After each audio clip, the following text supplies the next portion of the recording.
The Case of Karen Ocampo, Argentina. Tonight, we venture into the heart of a home, a place that promises safety and solace, but which can, in the darkest of circumstances, become a silent stage for a calculated and chilling betrayal.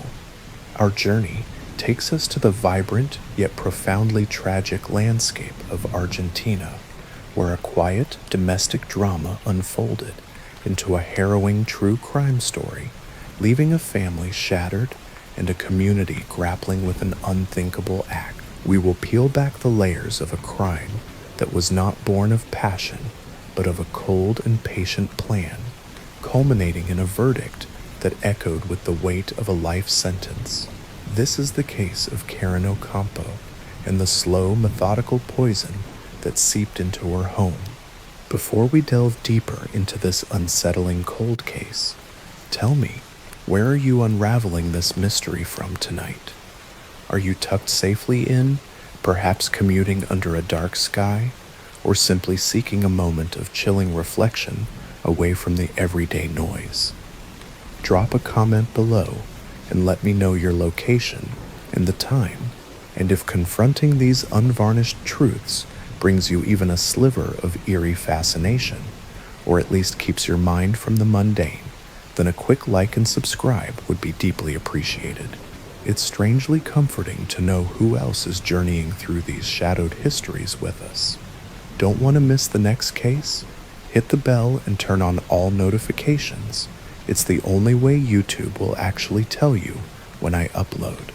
The sprawling, passionate city of Buenos Aires, a metropolis of color and noise, holds within its labyrinthine streets countless stories of joy and sorrow.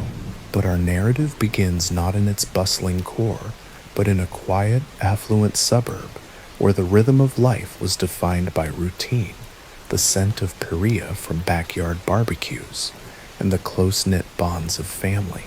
Here, in a neighborhood of manicured lawns and spacious homes, lived Carlos Ocampo. A man in his mid-50s, Carlos had built a life that many would envy, a life of comfort and security forged through years of hard work and shrewd business decisions in the import-export industry. His success had afforded him a beautiful home, luxury cars, and a lifestyle that spoke of quiet, undeniable prosperity. Despite the pain of a previous marriage that had ended in divorce, a chapter he had long since closed, Carlos had found deep joy in his only son, Martin, a bright, athletic, and fiercely loyal young man of 25. Martin was not just a son, but a partner. He worked alongside his father, learning the intricate workings of the family business, and was set to inherit a significant portion of its wealth and control. Their bond was a source of profound strength for Carlos, a quiet, unbreakable link that tethered his happiness to the future. Carlos's world seemed complete when he found what he believed to be a second chance at love with his wife Karen. A woman in her late 30s, Karen was known for her outward charm and a seemingly devoted presence in Carlos's life. She possessed an impeccable sense of style and a radiant smile that could light up a room. To the outside world, she was the perfect hostess for the family's frequent social gatherings, managing the household with an air of effortless grace. She presented a picture of domestic bliss to all who entered their immaculate home, a testament to her impeccable taste and her apparent devotion to her new family. Karen was a social butterfly, weaving a web of friendships with other wives in the neighborhood, all of whom saw her as a devoted partner and a kind, engaging soul. She was always the first to offer a hand, to bring a casserole to a neighbor in need, and to praise Carlos and Martin publicly. But beneath this carefully constructed surface, a toxic undercurrent was slowly beginning to rise, a silent poison more potent than any chemical. The source of this tension was not a sudden passionate argument or a fiery disagreement, but a silent, insidious resentment that Karen harbored, a malevolent seed that she had been nurturing in secret. The crux of her discontent was not love, but a corrosive, all-consuming desire for wealth. While Carlos provided a comfortable life, a spacious home, designer clothes, extravagant vacations, and the best of everything, Karen felt a growing and insatiable dissatisfaction. She yearned for more, for a level of financial control and independence that she did not possess. Her sense of entitlement had grown with each passing year, and she was particularly resentful of her husband's generous financial support for his son, Martín. To Karen, Martín was more than just a stepson. He was a direct and undeniable obstacle to her own financial future, a rival for the inheritance she believed was rightfully hers. She saw his presence, his close relationship with his father, and the undeniable fact that he was the primary heir as a monumental injustice, an affront to her place in the family. This festering jealousy, this cold, calculating greed, would eventually lead her down a path of unthinkable cruelty, a path so devoid of empathy that it would leave a trail of broken lives and a chilling question about the very nature of evil. The first hint of this dark plan, this slow-motion tragedy, emerged in late 2012 with the strange and sudden illness of Carlos's son, Martín. The young man, known for his robust health and love for sports, fell gravely ill with what appeared to be a severe and unexplainable kidney failure. The symptoms came on suddenly and with a terrifying swiftness, intense, gripping abdominal pain that would not subside, debilitating nausea and relentless vomiting that left him weak, and a profound sense of fatigue that sapped his life force, forcing him to bed. He was rushed to a prestigious Buenos Aires hospital, where a team of doctors, mystified by the patient's rapid decline, could not pinpoint the cause. They ran a battery of tests, from blood work to scans, searching for a viral or bacterial infection, a rare genetic condition, anything that could explain why a healthy 25-year-old was suddenly on the brink of death. Despite their best efforts, Martín's body began to fail. His kidneys, the very organs responsible for filtering toxins, simply shut down. The doctors observed a severe metabolic acidosis and the formation of calcium oxalate crystals, telltale signs of a specific type of poisoning, but without a clear history of exposure, they were unable to pinpoint the exact cause. His young life was tragically cut short by the mysterious illness, leaving Carlos and the rest of the family utterly devastated. The official cause of death was attributed to a rare, sudden medical condition, a diagnosis that, at the time, seemed plausible, if not profoundly tragic. The case was closed without a shred of suspicion. The family grieved, a heavy, sorrowful presence that lingered over their home and in their hearts. Karen, with a veil of sorrow drawn across her face, was there every step of the way, a picture of a grieving stepmother, offering hugs and kind words, her silent tears a perfect performance. For a time, Karen played the role of the grieving stepmother and the supportive, unwavering wife with a precision that bordered on perfection. She comforted a broken Carlos, offering a shoulder to cry on, cooking his favorite meals, and presenting herself as the anchor that held the family together in their darkest hour. She shed tears for Martín, attended the funeral in a somber black dress, and spoke of his bright future with a heartbreaking sorrow that fooled everyone. To Carlos, she was a rock, a source of solace in an otherwise unimaginable nightmare. But the true horror was yet to be fully realized. Less than a year later, in 2013, fate struck the Ocampo family again with an almost unbearable cruelty. Carlos Ocampo, the patriarch, began to exhibit the exact same baffling symptoms as his late son. Like Martín, he suffered from a sudden, catastrophic kidney failure that sent him spiraling towards death with terrifying speed. He was rushed to the same hospital where his son had been treated, and his condition was eerily identical to Martine's. The symptoms were a brutal mirror image, the same debilitating abdominal pain, the same persistent nausea and vomiting, the same rapid decline in renal function. For the medical team, a terrible, deafening alarm bell began to ring. The coincidence was too monstrous to be believed. Two healthy men from the exact same household succumbing to the precise same, extremely rare, and rapidly fatal medical condition within such a short period of time was no coincidence. It was a pattern of malice. The doctor's unease turned to outright suspicion. Carlos's doctors, now working with an almost frantic urgency, born of professional alarm and a growing sense of dread, began to search for a common link, a shared cause that could explain this terrifying pattern. They knew that certain toxins could mimic the symptoms they were seeing, and they ordered a specialized toxicology screen, a test they had not initially thought necessary for Martine. Their worst suspicions were immediately confirmed when they discovered an alarmingly high level of ethylene glycol in his bloodstream. Ethylene glycol, a toxic chemical found in antifreeze, is a potent poison that, when ingested, attacks the kidneys and central nervous system. It mimics the symptoms of kidney failure, making it incredibly difficult to detect unless specifically tested for, which is why Martine's death had initially gone undiagnosed as a poisoning. This discovery was a bombshell, a horrifying truth that revealed the Ocampo household was not the victim of a medical anomaly, but of a deliberate and malevolent act.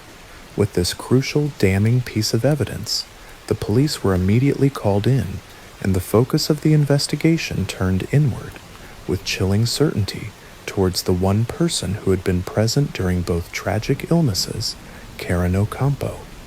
The investigation into Karen was meticulous, a careful and deliberate unraveling of the carefully woven facade she had presented to the world. Police and forensic teams descended upon the Ocampo home, now a crime scene, searching for any trace of the poison. Detectives, under the intense glare of the afternoon sun, meticulously combed through every room. The air in the house, once filled with the scent of fresh-baked bread and expensive perfume, now hung heavy with the sterile scent of police-issued gloves and the tension of a search. They discovered a hidden bottle of antifreeze, a brand easily found in any hardware store, cleverly concealed in the laundry room amongst cleaning supplies. It was the perfect hiding spot, a place that would seem entirely innocuous to a casual observer, but was, in fact, the repository for a silent weapon. As investigators dug deeper, a chilling portrait of Karen began to emerge. They found evidence of her growing financial dissatisfaction, her simmering resentment towards Martine, and her cold, calculated planning. Financial records and digital footprints became a roadmap to her motive. Detectives found a paper trail of her actively seeking information about Carlos's will, the distribution of his assets, and even the legal process for contesting a will. They uncovered internet searches on her home computer for symptoms of kidney failure and how to poison someone without getting caught. Friends and family members were interviewed, and their testimonies, once filled with praise for Karen, now painted a different picture. A woman who, while charming on the surface, had a quiet and almost predatory obsession with money and control. They recalled her making subtle, resentful comments about Martine and his future inheritance, comments they had dismissed at the time as a normal part of family friction. But in light of the new information, these small remarks took on a sinister and terrifying new meaning. Detectives theorized that the poison had not been administered once, but multiple times, in small, almost undetectable doses, in the very food and drink she prepared for her husband and stepson. They believed she had been playing a long, murderous game, poisoning them slowly over a period of weeks or months, watching their health fail with a chilling detachment, a silent predator in her own home. The poison itself, ethylene glycol, has a slightly sweet taste, which would have been easily masked in a glass of orange juice or a dessert, allowing her to deliver the fatal doses without arousing any suspicion from her unsuspecting victims.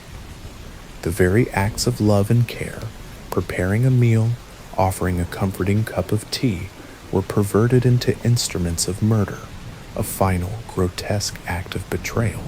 Karen was arrested, and the subsequent trial became a media sensation in Argentina.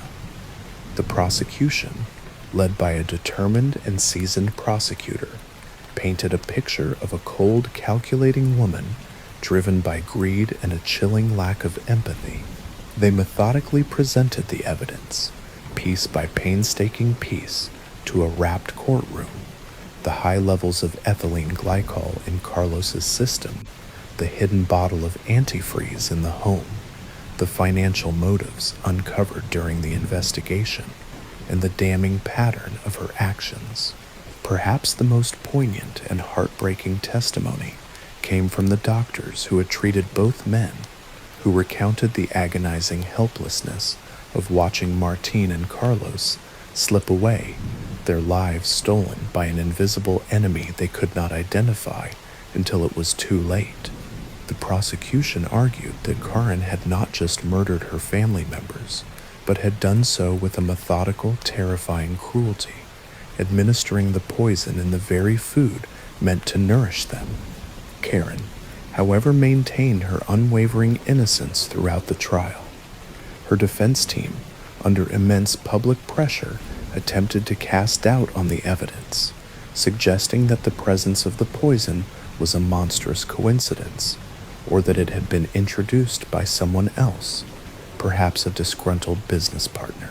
They argued that there was no definitive smoking gun that proved Karen was the one who had administered the toxic substance, and that the prosecution's case was built on circumstantial evidence and a biased interpretation of her character. Karen, for her part, appeared calm and composed in the courtroom, showing little emotion as the grim details of the case were laid bare for the court and the public to see.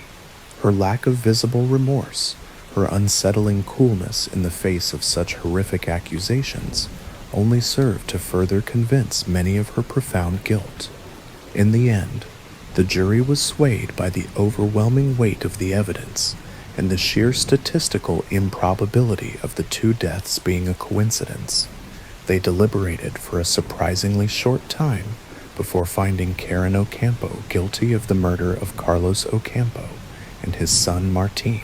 She was sentenced to life in prison, a punishment that brought a measure of justice to the grieving family, but could never truly mend the deep and lasting wounds she had inflicted. The case of Karen Ocampo stands as a grim reminder that evil can wear a friendly face, that it can reside in the most intimate of places, and that a thirst for money, a silent and corrosive greed, can be as deadly and devastating as any weapon. The poisoning of Carlos and Martín left a community shattered and a family forever scarred by the ultimate betrayal. The house that was once a symbol of a happy family and a new beginning became a chilling monument to a crime born of greed and cruelty. It stands as a silent testament to the devastating consequences of a lie and a reminder that true evil is often not loud or dramatic, but a quiet, patient, and insidious presence capable of lurking in the shadows of our everyday lives. Before you drift off into the quiet solace of sleep, I encourage you to ponder, what are your thoughts on the psychological profile of a killer who can administer poison slowly and methodically, maintaining a facade of love and care throughout the process? And do you believe that cases like this, where a crime is committed in the home, a place of supposed safety, are more disturbing than public acts of violence? Share your thoughts and theories in the comments below.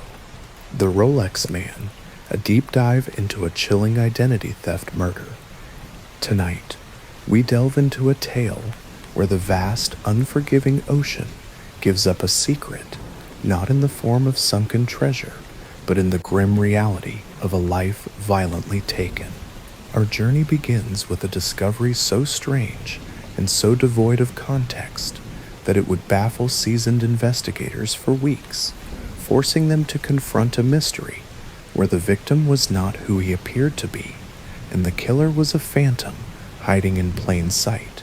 This is the story of the Rolex Man, a case where a single expensive timepiece became the key to unlocking a cold, calculated murder plot that reached from the depths of the sea to the quiet deception of a stolen identity. Before we delve deeper into this unsettling cold case, tell me, where are you unraveling this mystery from tonight? Are you tucked safely in, perhaps commuting under a dark sky, or simply seeking a moment of chilling reflection away from the everyday noise? Drop a comment below and let me know your location and the time. And if confronting these unvarnished truths brings you even a sliver of eerie fascination, or at least keeps your mind from the mundane, then a quick like and subscribe would be deeply appreciated. It's strangely comforting to know who else is journeying through these shadowed histories with us. Don't want to miss the next case? Hit the bell and turn on all notifications. It's the only way YouTube will actually tell you when I upload. The sea, in all its majestic and terrifying power, keeps its secrets with an unyielding grip. But on a blustery day in July of 1996, off the coast of Devon in southwest England, it decided to give one up. A fishing trawler, its nets dragging along the murky seabed, hauled in a catch far more chilling than its crew had ever anticipated.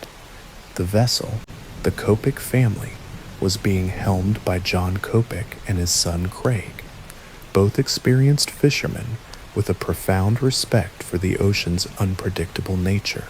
They had been working the waters near Brixham, an area known as the Roughs, for its difficult and often dangerous conditions, when their net snagged on something heavy. As they winched the nets back aboard, a macabre and unsettling sight came into view. A waterlogged, fully clothed body snagged in the thick rope. The man's clothes, though soaked and disheveled, were of a respectable, middle-class quality, but the man himself was a mystery.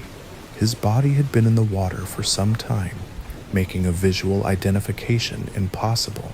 It was a discovery that would immediately draw the local constabulary, and in time, some of the most seasoned detectives in the country.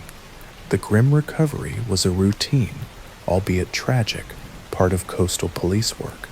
A body pulled from the water, an unknown victim, a difficult investigation. But this case was about to prove that nothing about it was routine. As the body was carefully transported to the mortuary for a post-mortem, a single peculiar detail emerged, a detail that would come to define the entire investigation and ultimately lead to the killer. The man wore a wristwatch of exceptional quality, a beautiful and expensive Rolex Oyster Perpetual. It was still fastened to his wrist, a gleaming, incongruous piece of luxury in the midst of a tragic, waterlogged demise. The detectives, seeing this high-end timepiece, immediately realized this was a crucial piece of evidence. A Rolex is not an ordinary watch. It is a meticulously crafted instrument, and every single one is stamped with a unique serial number. Furthermore, the British police were able to use the watch's internal mechanics and calendar function to determine a time frame for the man's death. The Rolex's movement, being a mechanical timepiece, has a power reserve of a couple of days. The calendar was stopped on a specific date, and the detectives, with a stroke of genius, realized that they could determine when the watch had stopped ticking. This, coupled with the fact that the watch was fully waterproof, allowed them to determine that the man had died within a very small window of time. A quick call to the International Rolex headquarters in Geneva confirmed their suspicion. This was the key. The investigation was now a race against time, with the Rolex providing the only tangible lead. The serial number, a 10-digit code, was cross-referenced with a global database of sales records and service histories. After a painstaking search, a match was found. The watch had been sold in 1982 to a man named Ronald Joseph Platt. With a name and a potential identity, the investigation gained a much-needed shot of adrenaline, but their luck was just beginning to turn. The Rolex service records also provided an address for Platt in Little Neston, Cheshire. The detectives began to search for Ronald Platt. They found him listed at an address in the town of Little Neston, Cheshire. A quick check of his financial records and credit history confirmed that he was very much alive and by all accounts living a normal life. This was the first and most significant twist in the case. The man who owned the Rolex was not the man wearing it. With this new information, the detectives knew they were dealing with something far more sinister than a simple drowning or an unfortunate accident. The man wearing the watch had likely been murdered, and the man who owned it, Ronald Platt, might be the last person to have seen him alive. The police moved quickly. They paid a visit to the home of Ronald Platt in Little Neston, a man in his early 50s who seemed to fit the description of Platt, answered the door. He presented himself as Ronald Platt, and a quick scan of his details confirmed his identity. When the detectives explained their grim discovery and the connection to the Rolex, the man's face went pale. He immediately expressed his shock and horror, and when asked if he knew anyone who might have had his watch, a flicker of feigned sadness crossed his features. "It must be the other man I live with," he said, and then, a name. "It has to be my friend, David Davis. I lent him my watch a few weeks ago, but he was supposed to return it." This man, who was in fact not the real Ronald Platt, identified the victim as his friend, David Davis, a wealthy local entrepreneur.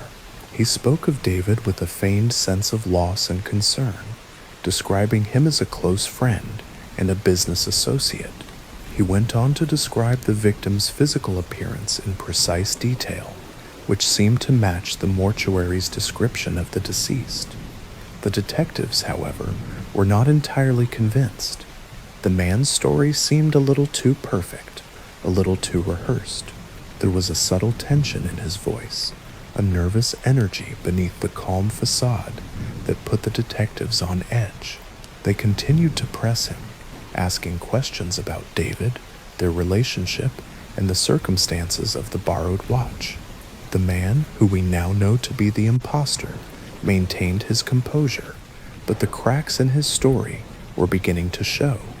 The imposter's story was that he and David had gone for a walk by the sea, and that David had accidentally fallen in. The body had been so badly decomposed that it was difficult to tell whether there was foul play. But the detectives, with their decades of experience, had a gut feeling that something was wrong. They dug into the financial records of the real Ronald Platt and the man they now knew to be David Davis. They discovered a pattern of deceit and betrayal. The imposter had been forging Ronald Platt's signature on a series of documents, transferring money from his accounts, and systematically draining his assets. The imposter's story was a complete fabrication. He had not lent David the watch, he had stolen it after the murder.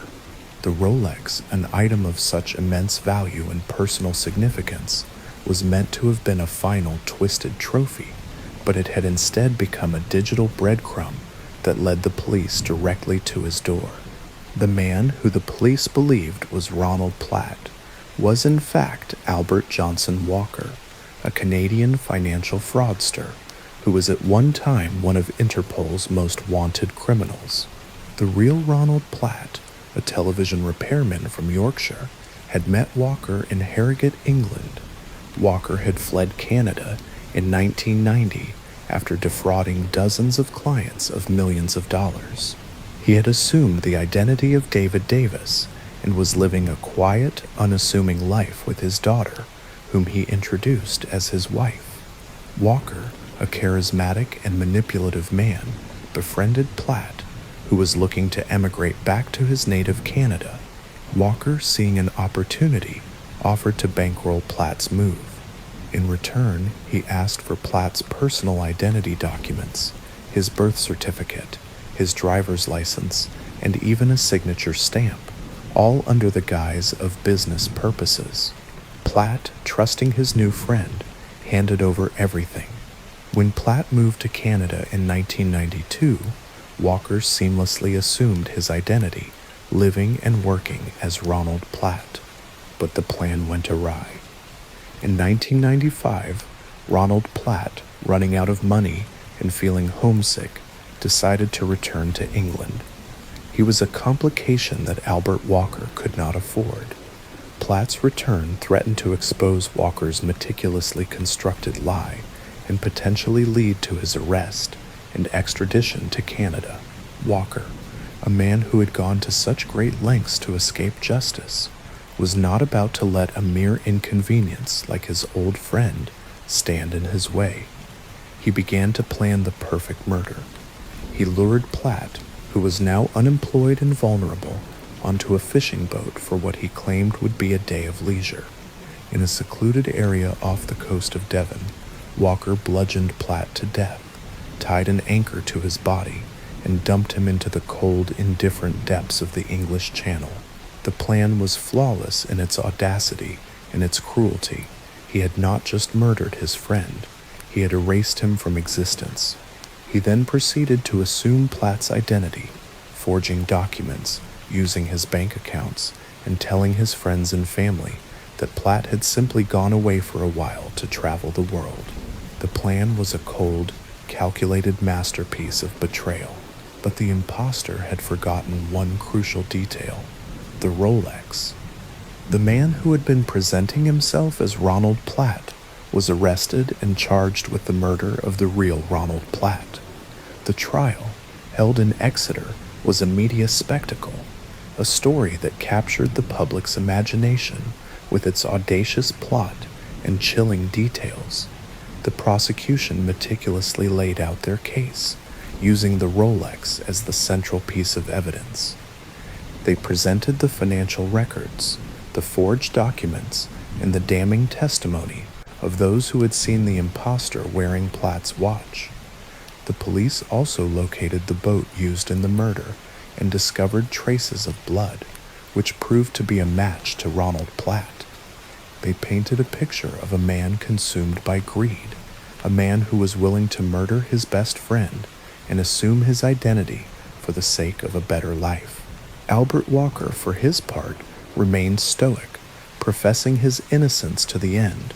He even attempted to claim that Ronald Platt had attacked him and fallen overboard in the ensuing struggle, a story so preposterous that the jury immediately saw through it. But the jury, a group of his peers, saw through his lies. They found him guilty of murder, and he was sentenced to life in prison. The case of the Rolex man is a grim reminder that some friendships are not what they seem, that the face of a friend can hide the heart of a killer.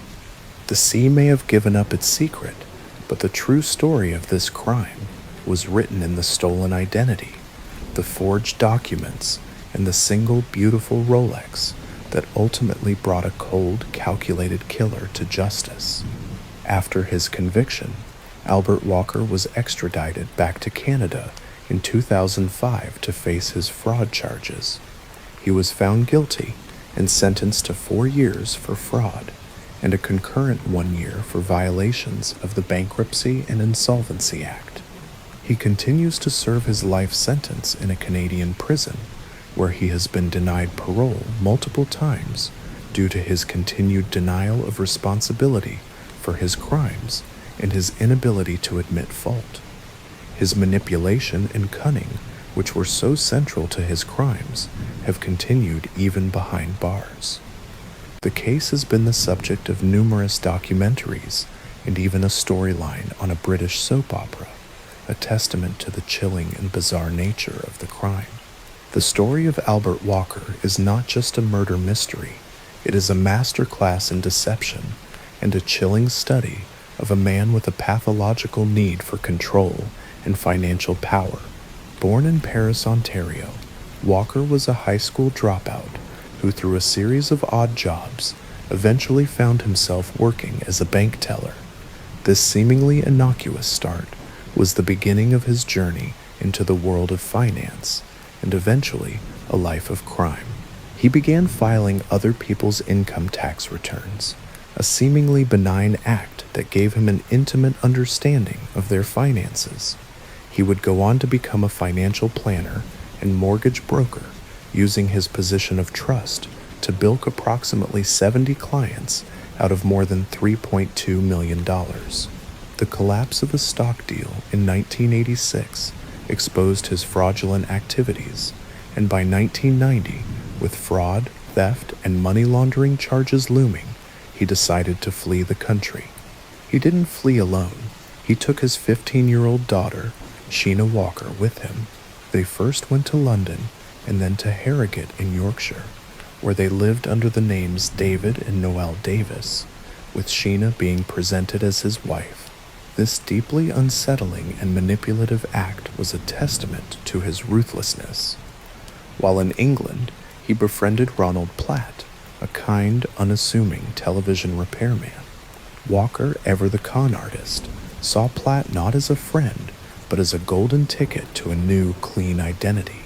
He meticulously cultivated the relationship, learning everything he could about Platt's life and finances. When Platt expressed a desire to return to his native Canada, Walker saw his opportunity and hatched a plan that would allow him to not only assume Platt's identity, but to also eliminate the only person who could expose his fraud.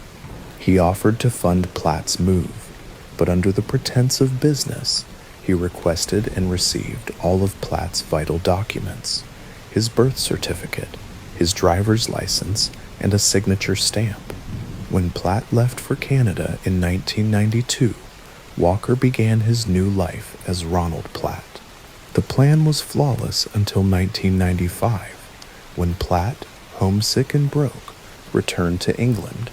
Walker, facing the imminent exposure of his elaborate ruse, took the only step he believed he could to protect his new life: murder. The discovery of Platt's body in the fishing net was a piece of incredible, almost cosmic luck for the police.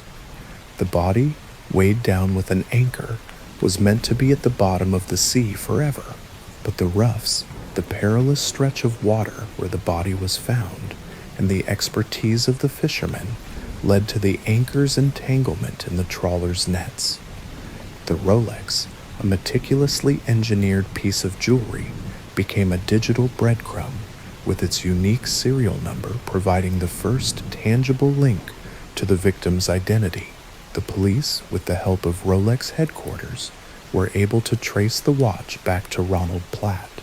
The subsequent investigation was a masterclass in forensic and financial detective work. The police, led by Detective Sergeant Bill McDonald, realized that the man they were interrogating as Ronald Platt was not the man they were looking for. They found 2 IDs in his pockets when he was arrested, one for David Davis and one for Ronald Platt, and the game was up. The financial records revealed a complex web of deceit, with Walker systematically draining Platt's accounts.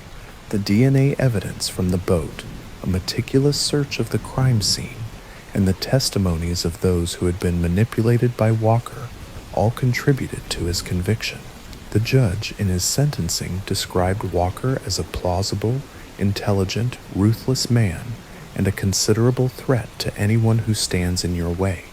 The story of the Rolex man is a stark reminder of the dangers of blind trust and the lengths to which a person consumed by greed will go. It's a story of how a seemingly perfect crime can be unraveled by a single expensive watch, a digital breadcrumb left behind by a calculating killer. Before you drift off into the quiet solace of sleep, I encourage you to ponder. What are your thoughts on a crime where the victim's identity is stolen, not just for financial gain, but to completely erase their existence? And what role do you believe that a single, identifying object, like a Rolex watch, plays in a world of digital anonymity? Share your thoughts and theories in the comments below. The House of Horrors, the Marcus Wesson murders. Note to the viewer, the case you have asked about, Marnica's murder, does not appear in public records under that specific name. However, a similarly titled and widely documented case involving a man named Marcus Wesson, who was convicted of murdering 9 of his children and grandchildren, holds some of the most chilling details of any modern true crime story. Tonight, we will unravel this horrific case, a story that exposes the dark underbelly of a family cult, where a man's twisted beliefs and absolute power culminated in a final, unimaginable act of violence. This is the case of Marcus Wesson and the House of Horrors he created. Before we delve deeper into this unsettling story, tell me, where are you unraveling this mystery from tonight? Are you tucked safely in, perhaps commuting under a dark sky, or simply seeking a moment of chilling reflection away from the everyday noise?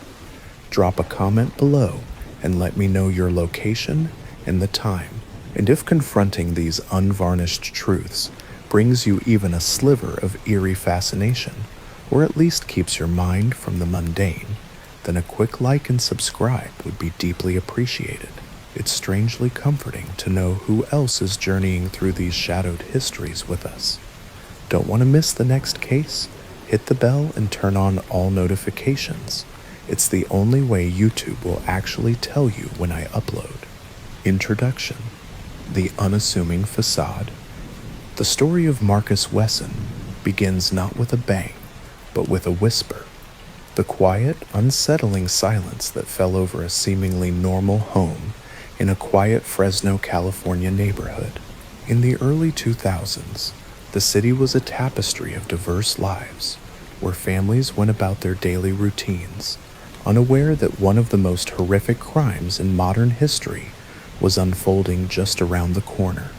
The house at 775 Richmond Avenue was like any other, with a front yard and a picket fence, but behind its drawn blinds and closed doors, a nightmare had been meticulously constructed.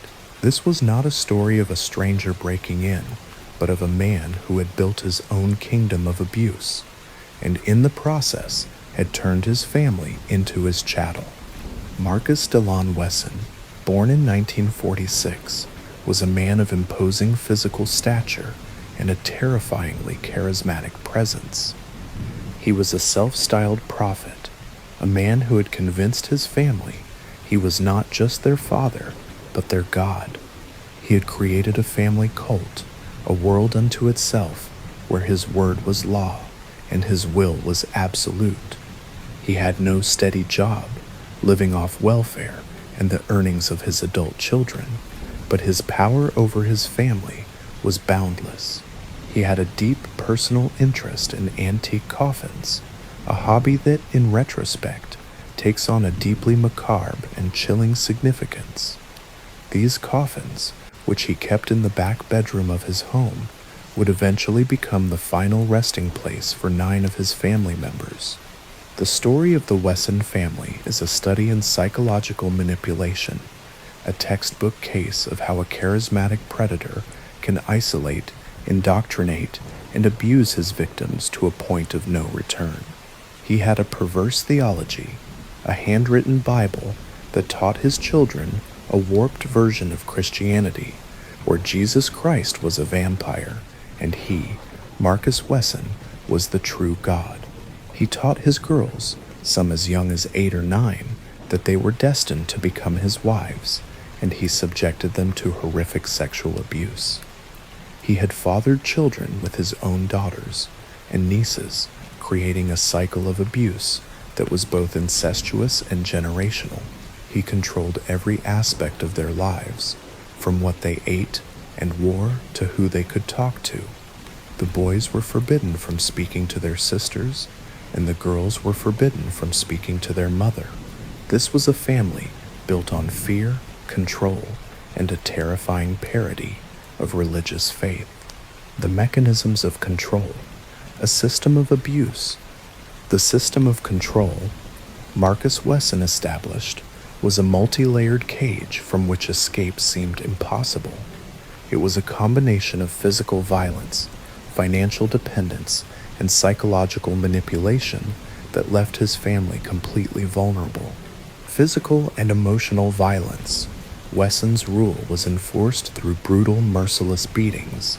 Surviving family members would later testify that these beatings, administered with tree branches or electrical cords, were not just punishments, but acts of torture. They were arbitrary, unpredictable, and designed to instill absolute fear. As his son Adrian would later recount, he was beaten so severely that he was unable to walk for a week. The beatings were not just for disobedience, they were for minor infractions, like eating an extra spoonful of peanut butter, or simply having the wrong vibe. This constant looming threat of violence ensured that his children lived in a state of perpetual anxiety, their every move dictated by the fear of their father's wrath. Financial control. Wesson never held a steady job, but he lived a life of leisure, supported by the welfare system and the forced contributions of his children. He made his adult children give him all their earnings, leaving them with no money and no means of escape. He had created a system where his family was completely dependent on him for their survival, and any attempt to leave would result in immediate destitution. This financial stranglehold was a powerful tool of control, a way of ensuring that even if a child had the courage to run, they would have nowhere to go. Psychological indoctrination. Wesson's most powerful weapon was his twisted theology. By creating his own Bible and casting himself as a divine figure, he was able to justify his incestuous relationships and his abusive behavior. He taught his children that the outside world was evil, and that they, as his chosen family, were the only ones who would survive the coming Armageddon. This religious indoctrination was a form of brainwashing, a way of warping their minds to the point where they could not distinguish between right and wrong. He made them believe that he was their savior, and that their only purpose in life was to serve him. This was the ultimate form of psychological abuse, a way of making his victims believe that their tormentor was their only hope. The insidious spread of the cult. The Wesson cult was not a large, sprawling organization. It was a small, insular world that existed within the confines of his home. But its influence was far-reaching, and its victims were not just his immediate family. Wesson's wife, Elizabeth, had been in his thrall since she was a child. He began molesting her at age 8 and married her when she was 15, after getting her pregnant. He had convinced her mother to allow the marriage, further cementing his control. Elizabeth, in her own words, was raised by him, and she was a prisoner in her own home. She had tried to leave him when he started having children with their daughters, but he choked her until she blacked out, a terrifying act of violence that taught her the futility of resistance. The cult also extended to his nieces, some of whom had children with Wesson. The family lived in a state of nomadic desperation, moving from run-down shacks to boats to vacant houses, a transient lifestyle that further isolated them from the outside world. This lack of stability and constant relocation made it even more difficult for anyone to notice the abuse, and it kept the children in a state of perpetual fear and dependence. Wesson had created a world where his family was completely cut off from society, and he was the only point of contact. This isolation was a crucial component of his control, a way of ensuring that his victims had no one to turn to and no one to tell. The seeds of rebellion and the imminent collapse. The first signs of the coming storm began with the girls growing up. As they got older, some of them, like Kiani and Zariah, found the strength to rebel. They escaped from the home with their children and began to speak out about the horrors they had endured.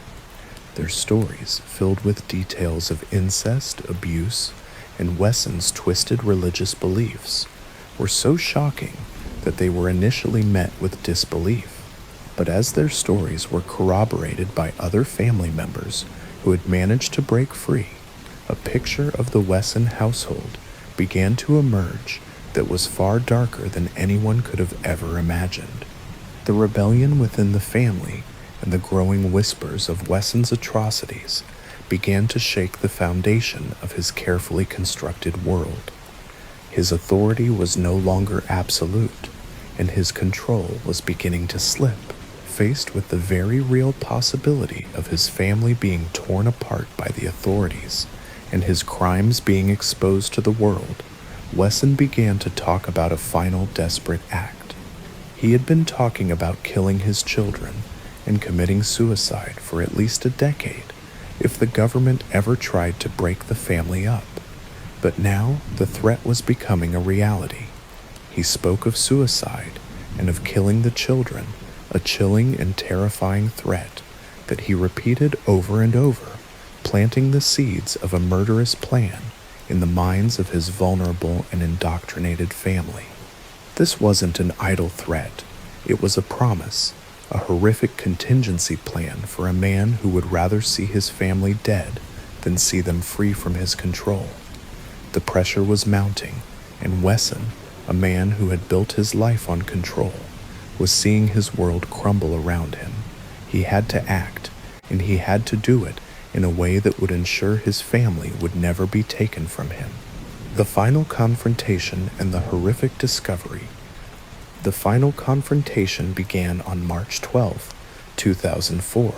Several members of Wesson's extended family, along with the two nieces who had rebelled against him, converged on his family compound, demanding the release of their children. The situation was tense and volatile, and the police were called to what was described as a child custody dispute. When the Fresno police arrived, they found a chaotic scene. Family members were shouting and crying, and Wesson himself was at the doorway, blocking their entry.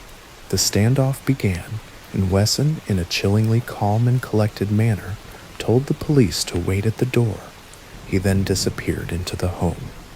The police testified that they did not hear any gunshots during this time, but other witnesses on the scene, including members of Wesson's own family, later testified that they did. It was during this period, when Wesson was alone in the house, that he carried out his horrifying plan. When he re-emerged from the house, his clothes were bloodied, and his face was a mask of cold, terrifying calm. He had just committed an act of unimaginable evil, and he seemed completely unbothered by it. He surrendered peacefully to the police, and the world was about to get its first glimpse into the nightmare he had created. When the police finally entered the house, they were met with a scene that would haunt them for the rest of their lives.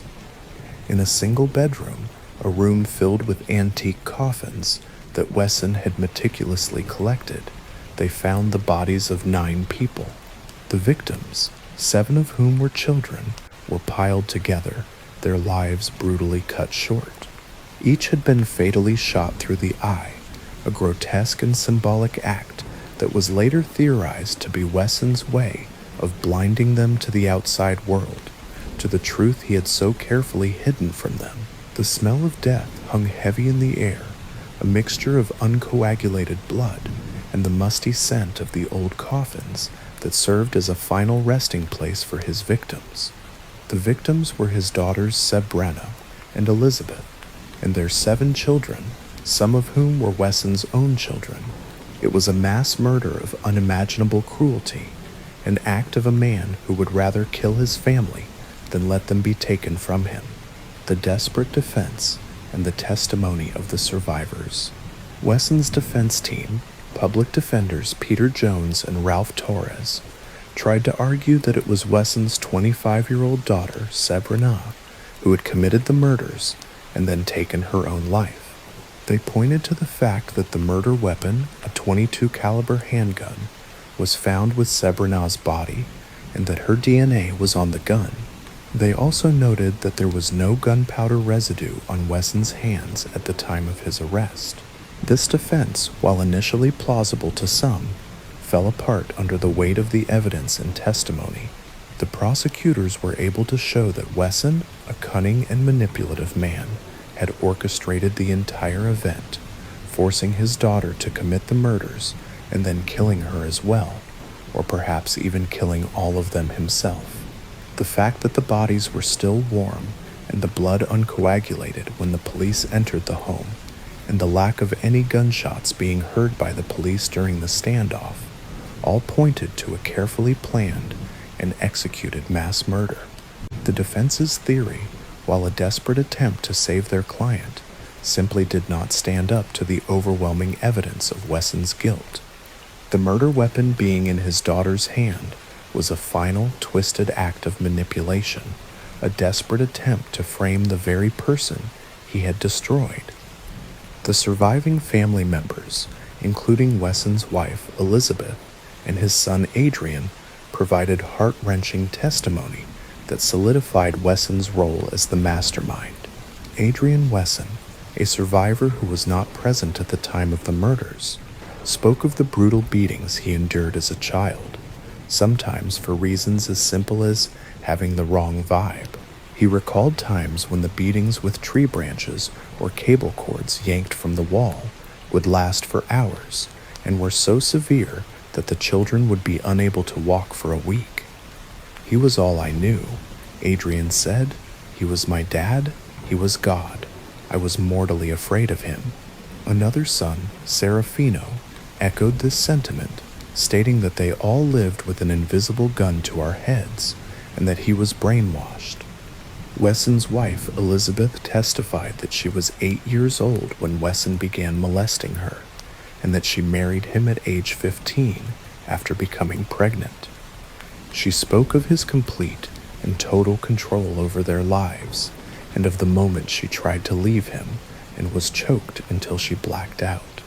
She also recalled the chilling moment she went into the back bedroom during the standoff and saw her daughter Elizabeth with Wesson, looking at her as if to say, "Mom, it's too late." She spoke of the profound regret and guilt she feels to this day for not being able to save her children. Their testimony was not only a powerful condemnation of Wesson, but a painful look into the lives of those who survived him, who were forced to confront the fact that they were not just victims of a murderer, but of a man who had systematically destroyed their lives for decades. The trial and the final judgment. And the trial of Marcus Wesson was a long and arduous process, but it was also a testament to the dedication of the prosecutors and the bravery of the surviving family members who came forward to testify. They detailed the horrors they had endured, the sexual abuse, the physical abuse, and the absolute control that Wesson had over their lives. They spoke of the years they spent in fear and of the moment they finally broke free. Their testimonies, delivered with courage and raw emotion, painted a picture of a man who was pure evil, a man who had no regard for the lives of his family, only for his own power and his own twisted beliefs. On June 17, 2005, Marcus Wesson was found guilty on 9 counts of first-degree murder. He was also found guilty on 14 counts of forcible rape and the sexual molestation of 7 of his daughters and nieces. The jury, after hearing the overwhelming evidence and the heartbreaking testimony, had no doubt that he was a monster. The verdict was a moment of justice for the victims and for the surviving family members who had endured so much.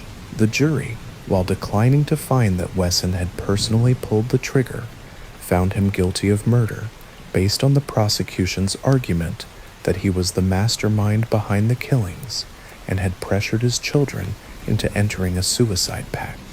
The fact that the jury did not need to prove Wesson was the triggerman to find him guilty speaks to the power of the evidence that proved he was the orchestrator of the entire event.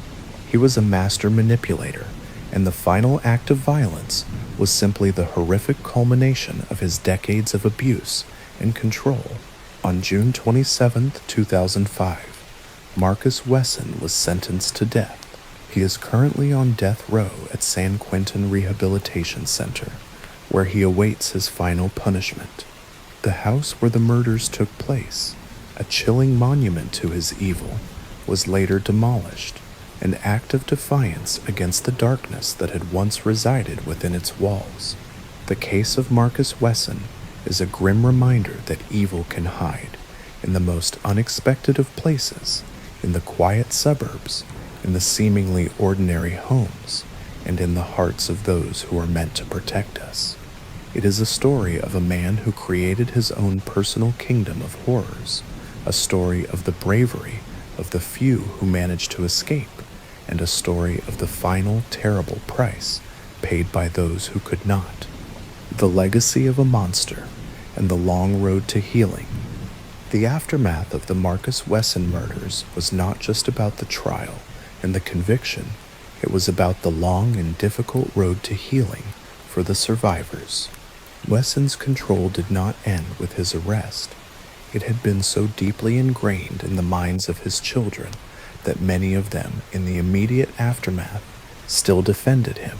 They were so conditioned to see him as their god and master that even after the horrific discovery, they couldn't comprehend that he was a monster. Time and distance, along with counseling and support from family members who had escaped earlier, slowly brought awareness and grief to them. Adrian Wesson, a survivor who was not in the house at the time of the murders, said it wasn't until long after his father was in prison that he began to understand what he and his family had endured. "I want my children to know they can succeed and not be judged by what Marcus did," his wife, Elizabeth, said in a television interview, a testament to her desire for a new life for her surviving children, a life free from the shadow of their father's evil. The case of Marcus Wesson serves as a chilling reminder of the dangers of insular communities and the abuse that can flourish when it is hidden from the outside world. The Wesson family was a microcosm of a cult, and Wesson himself was a classic example of a charismatic leader who used religion to justify his perverse desires and maintain absolute control. He exploited his family's trust and vulnerability, and his actions demonstrate how a person can warp and twist the beliefs of others to serve their own malevolent purposes. The story of Marcus Wesson is not just a true crime story, it is a psychological case study of a man who believed he was above the law and a god in his own right, a man who would rather destroy his family than lose control over them. It is a story of a house of horrors, a place where love was a weapon and obedience was the price of survival. Conclusion. The final thoughts. The ultimate irony of the case is that Wesson, a man who preached about Armageddon and the need to be prepared, was the one who brought about the end of his own world. His desperate act of violence was not a sign of his power, but a sign of his complete and utter loss of it.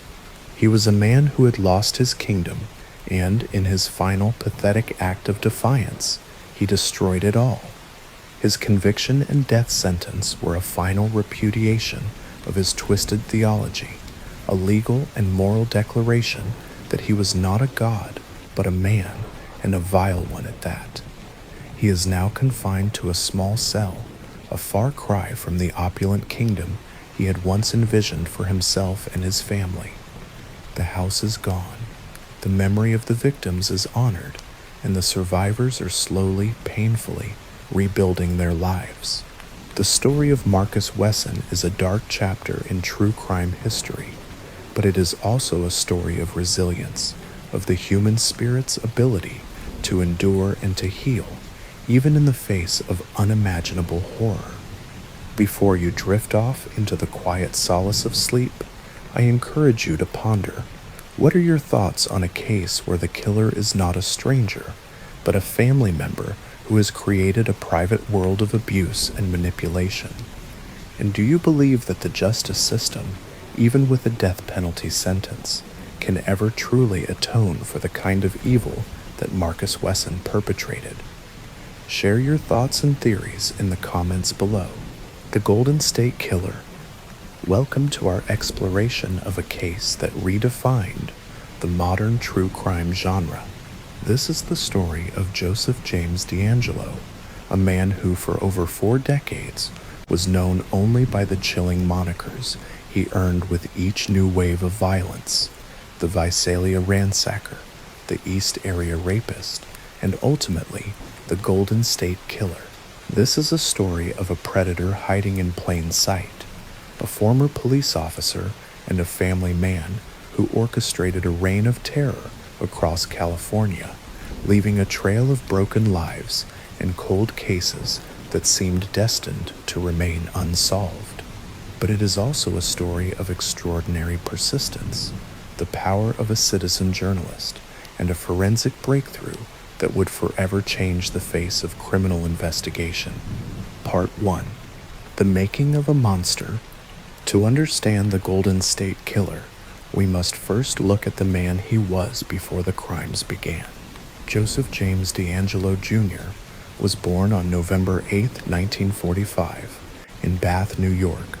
His childhood was marked by frequent moves due to his father's career as a sergeant in the United States Army. This rootless existence led to a fractured, unstable upbringing. By the time he was a teenager, DeAngelo's dark tendencies began to surface. He was known for his volatile temper and a deeply unsettling cruelty towards animals, a disturbing red flag often associated with future violent offenders. Prosecutors would later reveal that in his youth he was already committing burglaries and mail theft. After high school, DeAngelo joined the U.S. Navy in 1964, serving for 22 months during the Vietnam War as a damage controlman on large ships. He was honorably discharged and returned to California, where he seemed to be on a path toward a respectable life. He enrolled in Sierra College and later Sacramento State University, earning a bachelor's degree in criminal justice. His academic pursuits and military service helped him craft a compelling but false persona. His ex-fiancée, Bonnie, recalled him telling fabricated stories of being a hardened combat veteran who lost a fingertip in a firefight in Vietnam. In reality, Navy records showed he served as a carpenter on large ships, and his finger was sliced off in a mundane shipboard accident. DeAngelo's relationships were a foreshadowing of his future crimes. He was engaged to Bonnie, a nursing student, but their relationship was abusive and controlling. He demanded she help him cheat on a psychology test, and when she broke off the engagement, he became enraged. One night, he appeared at her home with a gun and demanded she marry him. This need for absolute dominance and a refusal to accept rejection was a hallmark of his personality and a terrifying preview of his criminal modus operandi. Despite this, he married Sharon Marie Huddle in 1973 and went on to have 3 daughters, all while secretly embarking on one of the most terrifying crime sprees in American history. His career as a law enforcement officer began in 1973 with a police internship in Roseville, and he was later a full-time officer in Exeter, California. This position was a perfect cover for his double life. He gained intimate knowledge of police procedures, forensic limitations, and how to operate within the system while simultaneously committing crimes that would baffle that very system for decades. He was a criminal hiding in plain sight, a wolf guarding the henhouse. The first manifestation of his criminal persona was the Visalia Ransacker from 1974 to 1975. While a police officer in Exeter, DeAngelo was committing over 100 burglaries in the nearby town of Visalia. These were not typical break-ins. The ransacker was not motivated by profit. He would enter homes, but instead of stealing valuables, he would rearrange furniture, scatter women's underwear, and take small, often worthless, personal items as trophies. It was a bizarre, fetishistic display of power and violation, a sick rehearsal for the horrors to come. He was a master of evasion, often wearing gloves and leaving no fingerprints. His crimes in Visalia were a training ground for the terror he would inflict on a wider scale. The Visalia ransacker's spree ended with a flash of violence. In September 1975, the ransacker attempted to kidnap a 16-year-old girl. Her father, Claude Snelling, a college professor, heard her screams and rushed outside. In a heroic act to save his daughter, Snelling confronted the ransacker and was shot and killed. The criminal fled the scene.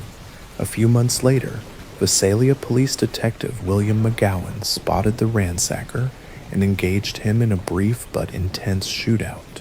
The detective was shot and injured, but he saw the man's face clearly. The composite sketch created from McGowan's description would prove to be eerily similar to the man who would later become the Golden State Killer. The crimes in Visalia stopped, and D'Angelo, who had recently been transferred to Auburn, seemed to have left his criminal past behind. But a new, more terrifying chapter was about to begin. Part 2, The Reign of Terror, as the East Area Rapist, or the Juan Calv of the East Longth.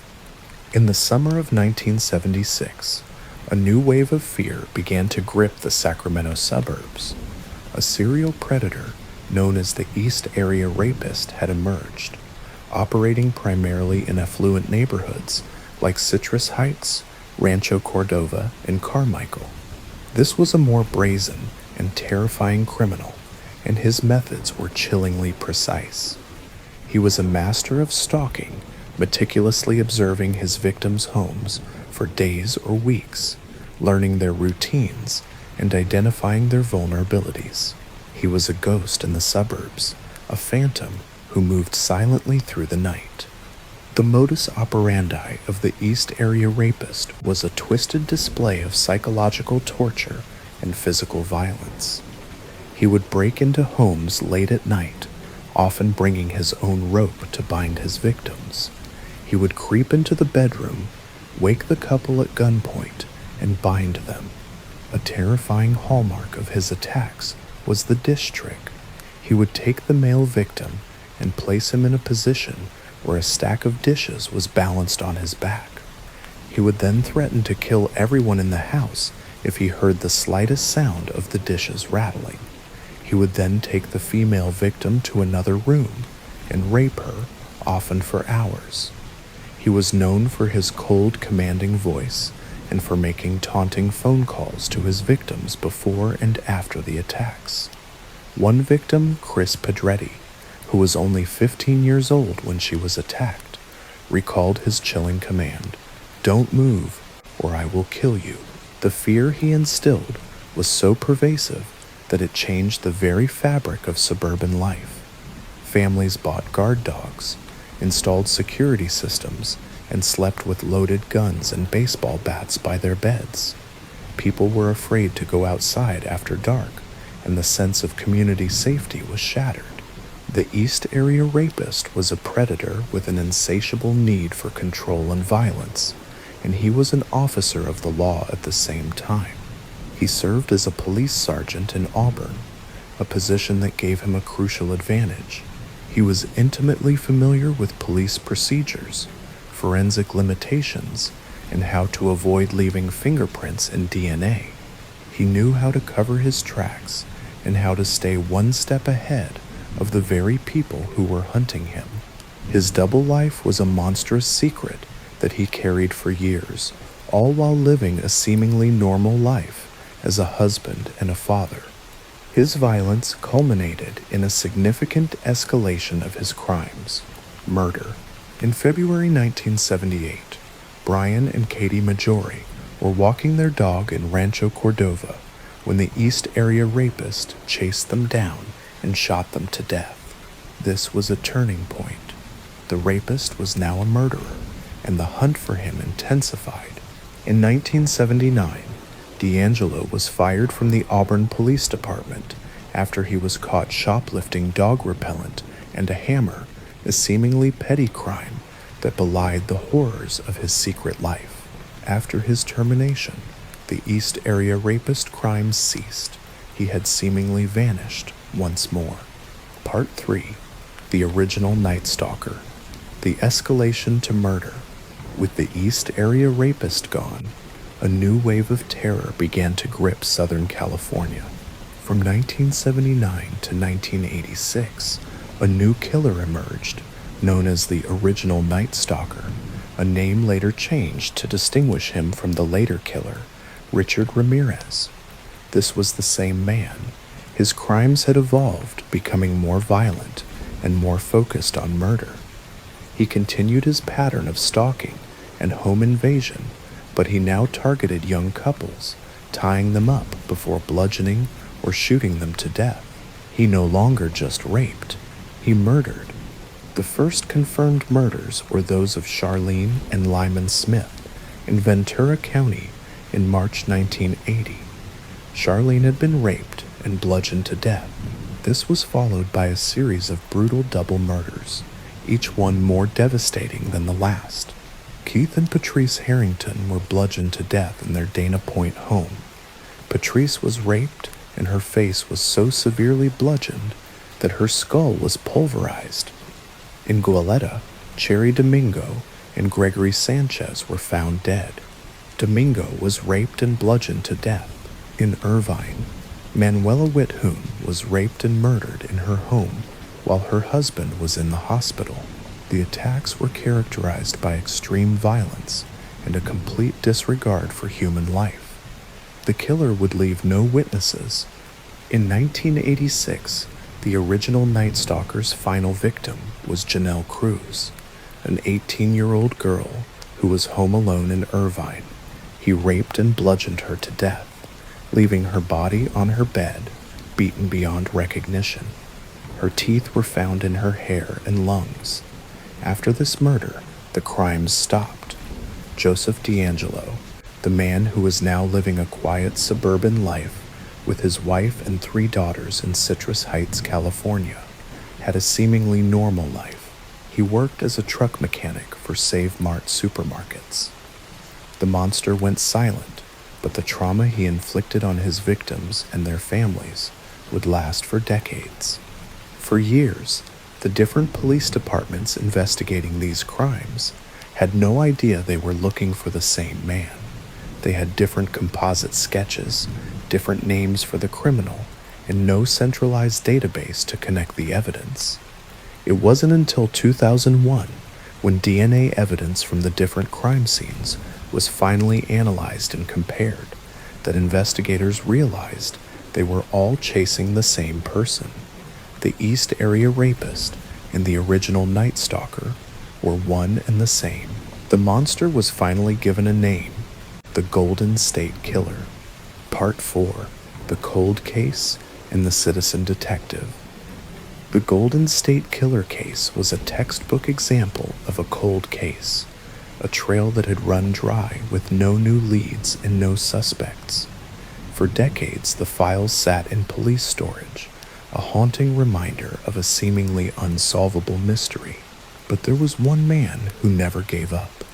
Paul Holes, a cold case investigator for the Contra Costa County Sheriff's Office, had been obsessed with the case since he first read the files in 1994. He spent years of his life poring over the details, visiting the crime scenes, and trying to get into the mind of the killer. He was the one who in 2001 helped make the DNA connection between the East Area Rapist and the original Night Stalker, a breakthrough that was both a triumph and a source of new frustration, as it gave them a profile but no name. The public interest in the case was reignited by a citizen journalist, Michelle McNamara. McNamara, a writer and blogger, was obsessed with the case. She meticulously researched the crimes, interviewed victims and investigators, and brought the story to a new generation through her blog, True Crime Diary. She was the one who coined the name Golden State Killer, a name that finally unified the different crime sprees under a single, terrifying identity. Her book, I'll Be Gone in the Dark, which was published posthumously after her death in 2016, became a cultural sensation and brought unprecedented attention to the case. Her work, alongside that of Paul Holes, was a powerful force that kept the investigation alive. Part 5. The Breakthrough. Genetic Genealogy. In 2018, the case of the Golden State Killer finally saw its groundbreaking resolution. Paul Holes and his team, in a bold move, decided to use a revolutionary new tool, genetic genealogy. This was a method that had previously been used to help people find lost family members, but it had never been used on this scale to solve a major criminal case. The process was as brilliant as it was simple. They took the killer's DNA profile, which had been sitting in evidence for decades, and uploaded it to a public genealogy database called GEDmatch. This database, which is open to anyone who wants to upload their DNA to find relatives, was the key. The investigators weren't looking for a direct match. They were looking for a distant relative, a third or fourth cousin. The system provided a match, and from there, a team of genetic genealogists, led by Barbara Ray Venter, began the painstaking process of building a family tree. This wasn't a quick process. They worked backward and forward through generations, building a massive tree with thousands of names. They narrowed down the suspects by using a series of filters. They looked for a man of a certain age who lived in the right locations at the time of the crimes and who had a connection to the different crime scenes.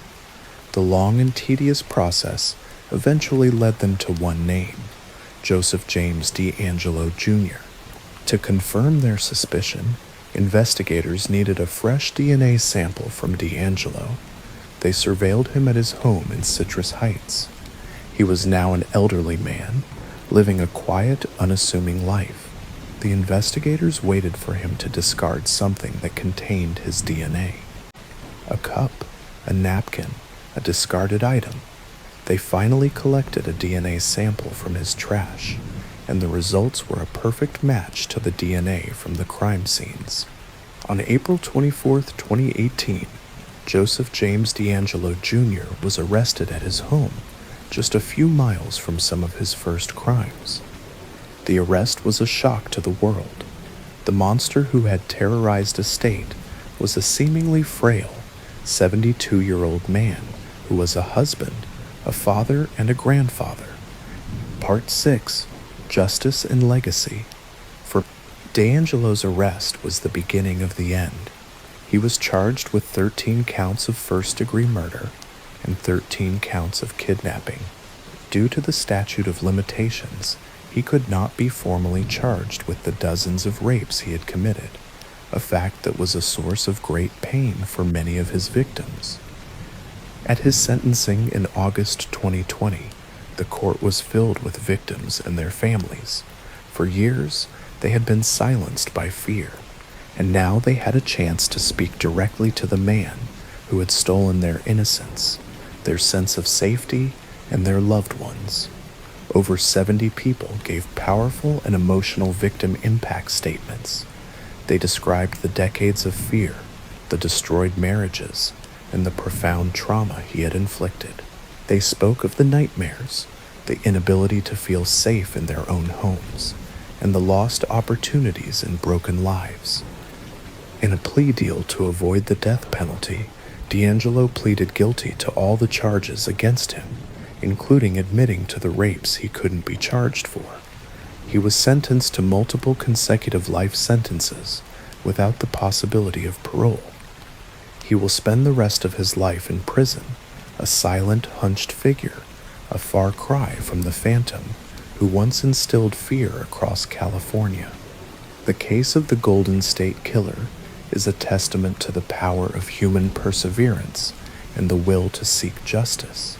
It closed one of the most notorious cold cases in history and brought a long-awaited sense of closure to hundreds of victims and their families. It also opened a new door for criminal investigations, as genetic genealogy is now a tool used by law enforcement across the country, but it also raised new ethical questions about privacy and the use of public DNA databases. The debate continues, but for the victims, there is no debate. Their tireless efforts and the innovative use of this technology finally gave them what they had been waiting for decades: a face, a name, and a final measure of justice. The story of the Golden State Killer is a dark chapter in American history, but it is also a story of resilience, of a community that refused to forget, and of a group of dedicated people who refused to give up. The phantom is gone, and the darkness has been unmasked,